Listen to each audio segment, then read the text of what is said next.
Hello, I'm Bill Bullard with R-CALF USA, the voice of the independent cattle producer in the United States of America. Well, R-CALF USA is now ready to present the third part of its four-part series explaining the first ever cattle industry long-range plan. And on Wednesday, January 6th, several board members and a special guest, Tracy Hunt, a Wyoming rancher and expert on the dangers of the Global Roundtable for Sustainable Beef, will participate in a Facebook Live meeting to discuss part 3 of the four-part series.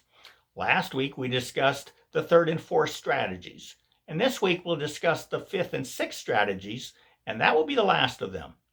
The two strategies we'll discuss on the sixth are, number one, strengthening the U.S. cattle industry's role in achieving lasting food security for the United States of America, and number two, shifting away from global standardization and relying instead on free market principles to drive innovation and excellence. Now, these two strategies clearly distinguish this first ever cattle industry plan as the American Cattle Producers Plan. And that's because it elevates the role of America's cattle industry to ensure that American citizens have an abundant, uninterrupted supply of the best beef in the world, regardless of any pandemic, any natural disaster, or even any global political tension. And it's because the plan adopts and acts on America's value system.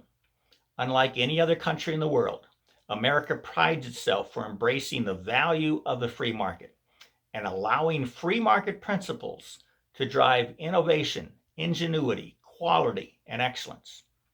So why would America's cattle industry compromise those principles by adopting world standards developed among people who do not share America's freedoms? In fact, the development of global standards is a process of identifying the least objectionable standard that all countries will agree to. In other words, global standards represent the least common denominator. They certainly don't represent the best or highest quality standards. But that's the point. Those who advocate that the U.S. cattle industry should adopt global standards want all beef to be beef, regardless of whether it was born and raised in Canada, Mexico, Brazil, or New Zealand. And the way you do this is to impose global production standards on all producers, require all producers to write production and grazing plans, require producers to hire third-party verifiers to certify that they have indeed met the standards and their plans, and of course everyone must use radio frequency identification tags so all the record keeping can be matched to the particular animal. And presto, you have now created a seamless source of cattle all around the world, all raised in the same way. And then multinational packers can begin sourcing their cattle needs from anywhere in the world and sell beef everywhere else in the world. After all, the beef will indeed be just beef. And that's because cattle producers everywhere will be part of the grand plan to develop the world's cattle industry into a cookie cutter industry. Now, that's not the American way.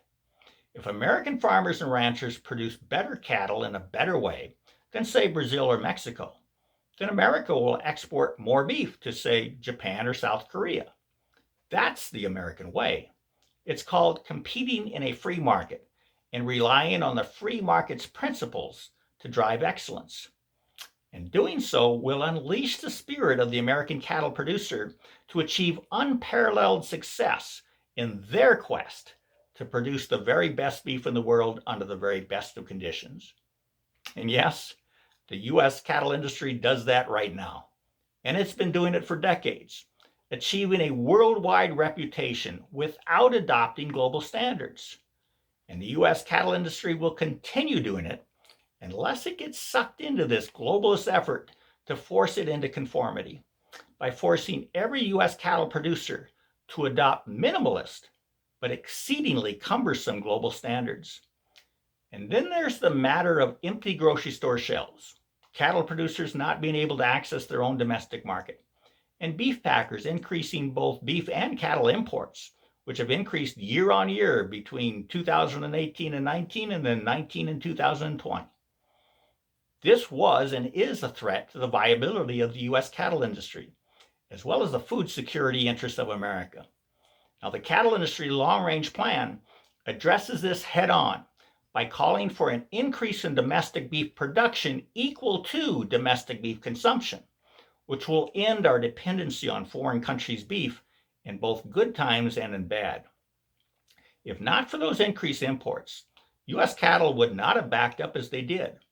Yes, there is a shortage of local and regional packing plants, but that too is addressed in the comprehensive plan. So please join us on Facebook Live on Wednesday, January 6th at 7 p.m. Mountain Standard Time to learn more about the new Cattle Industry Long Range Plan. And you can go to our website at r-cafusa.com to join with us so we are strong enough to direct your U.S. cattle industry towards a more profitable and prosperous future for the next generations. With that, we wish everyone a happy new year. Thank you and goodbye.